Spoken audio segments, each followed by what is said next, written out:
Entonces, vamos a tener que dentro de la globalización vamos a tener términos asociados, términos que ya hemos visto y que van a afectar la manera en que se mira el concepto y todo este movimiento complejo que implica la globalización.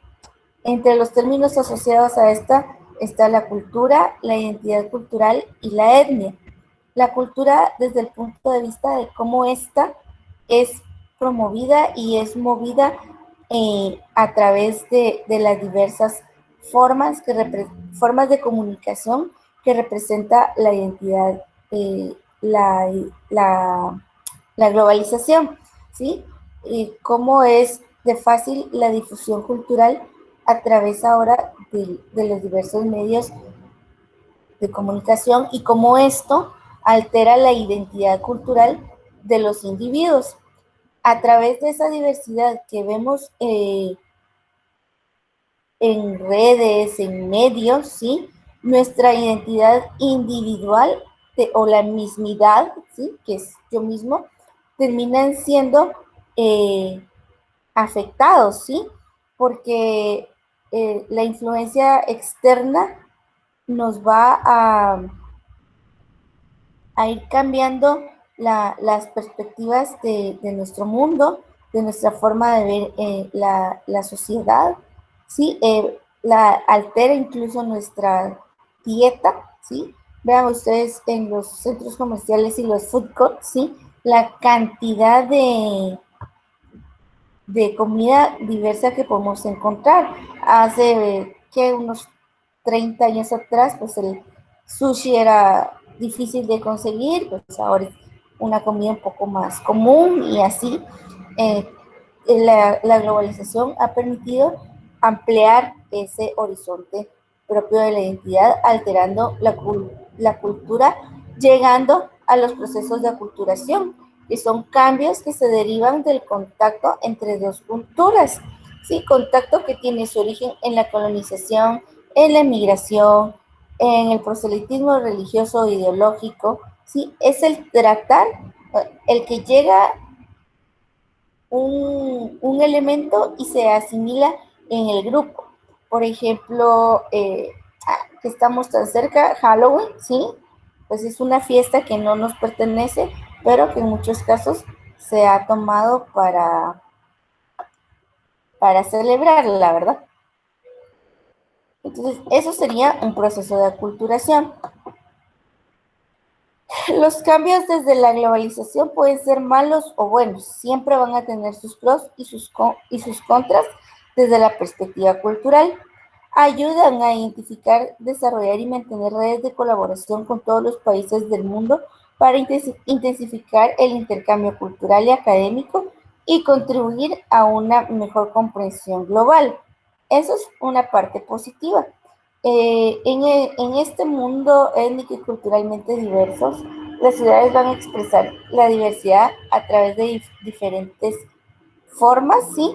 Y en los últimos años del siglo XX, la globalización de la economía, la aceleración de procesos de urbanización ha incrementado la pluralidad étnica y cultural de las ciudades a través de los procesos de migración nacionales e internacionales. Esto lo plantea Borja y Caster desde 1997.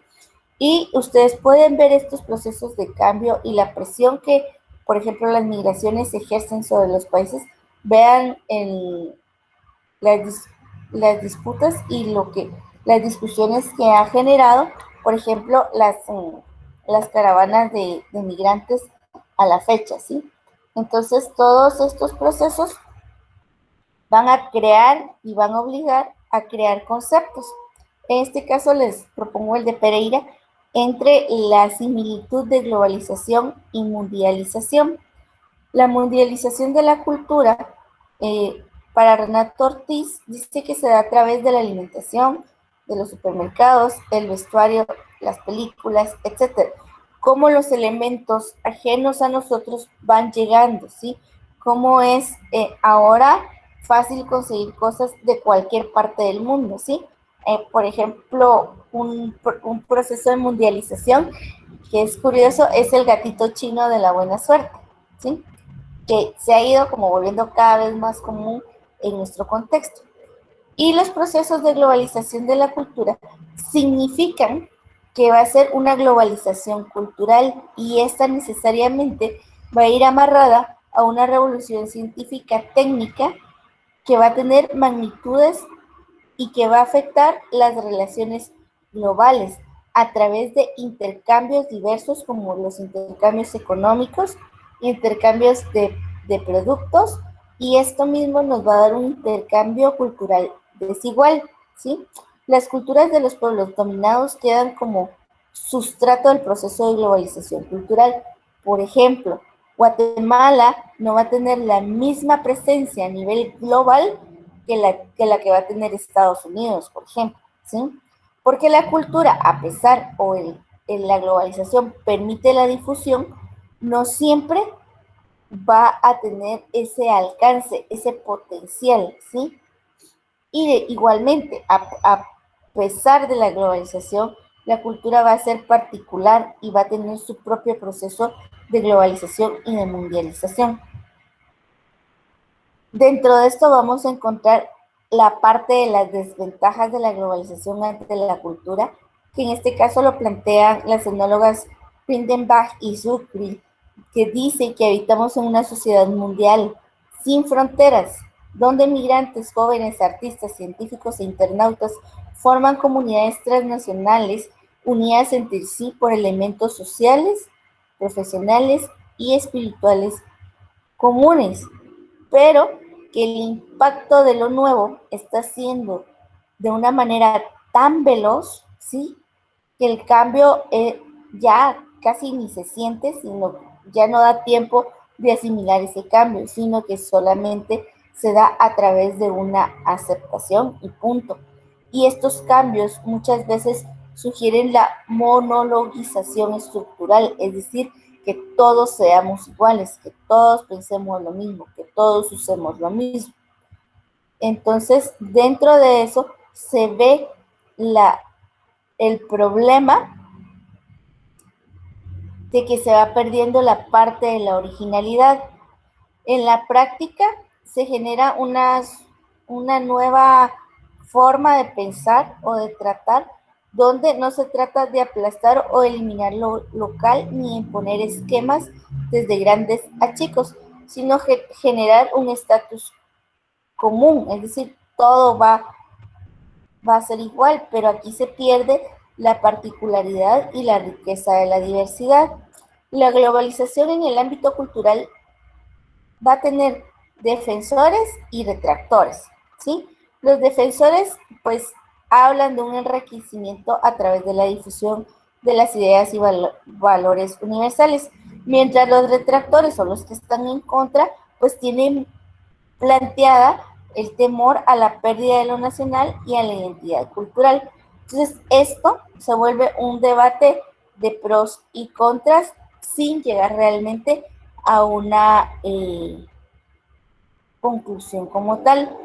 Entonces, de aquí vienen las interrogantes: ¿qué es lo nacional o propio? O si existe una identidad cultural. Entonces, aquí Larraín, que es un sociólogo, pretende plantear tres formas de ver estas concepciones de identidad nacional a través de los ojos de la globalización. Entonces, él plantea tres formas de verla: la parte constructivista, que va a hablar, eh, dice que define quiénes determinan los fines de la nación, es decir, que la identidad va cambiando en función de los discursos de los líderes de opinión. Muchas veces esta parte constructivista va amarrada también a la parte política. Acuérdense cómo, por ejemplo, cada gobierno trae un discurso, que podríamos decir que es el discurso de los líderes de ese momento. Eh, por ejemplo, cuando estuvo Álvaro Colón, el discurso era la solidaridad, ¿sí? Pero este discurso puede cambiar a través de otros líderes y confrontarse. Entonces, esto va muy amarrado a la idea de la construcción de la opinión pública, principalmente a través de los medios de comunicación. Luego tenemos la propuesta esencialista, que es la identidad cultural, que es un conjunto establecido de experiencias comunes y valores fundamentales compartidos que se constituyen en el pasado como una esencia, de una vez para siempre, ya sea religiosa, popular, de un idioma, de una tradición. Para los guatemaltecos, por ejemplo, una experiencia esencialista podría ser la Revolución de 1944, ¿sí? Que nos lleva a la esencia de un pasado deseado, por así decirlo, un pasado glorioso, no sé, ¿ya? Esos como elementos en común que exaltan nuestro sentir, nuestra tradición cultural, va a ser esencialista, es decir, que va a estar amarrada a esa esencia que podemos ver o tener como grupo cultural. Por ejemplo, el fiambre también podría ser esencialista. Luego tenemos el histórico estructural, que es una identidad nacional en una combinación de lo histórico y lo tradicional, pero en constante evolución. La identidad no es algo inmóvil y eso ya lo hemos visto, está en constante cambio. Entonces, esta histórico-estructural propone que hay un enriquecimiento de los aportes de las nuevas generaciones y las nuevas realidades, las nuevas propuestas que van siempre amarrados a algún dejo histórico en el entorno cultural, ¿ya? Luego, ya a modo de conclusión, digamos, en el camino de la globalización y identidad cultural, vamos a encontrar algunos rechazos, ¿sí? Que son aquellos fundamentalistas que, que pretenden excluir a los que los excluyen. Está el camino de la aceptación incondicional, que es el neoliberalismo, que es todo lo que venga, bienvenido. Y la tercera, el camino que consiste en aceptar el hecho de que vivimos en, en un mundo con miles de posibilidades, de miles de oportunidades de relacionarnos e interconectarnos con asombrosa velocidad, ¿sí? Tanto de pensamiento como de capacidad de escribir, de comunicarnos, y que esto puede servirnos como una oportunidad de crecer, de conocer, que por supuesto también encierra sus propios riesgos. En los procesos de globalización cultural vamos a tener ventajas como la difusión del conocimiento, el intercambio cultural, el acercamiento entre los hombres, entre las relaciones sociales.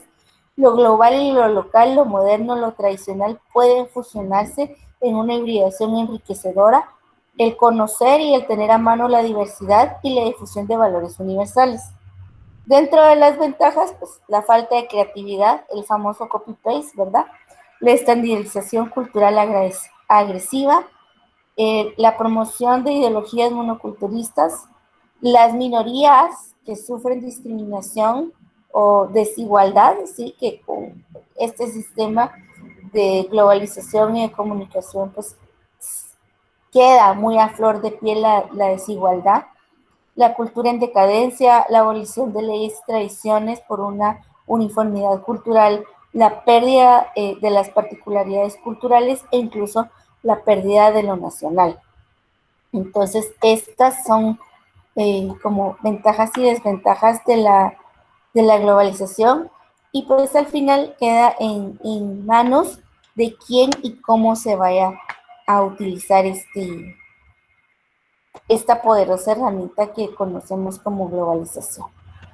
Entonces, ese es el tema del día de hoy. No sé si hay alguna duda o algún comentario al respecto.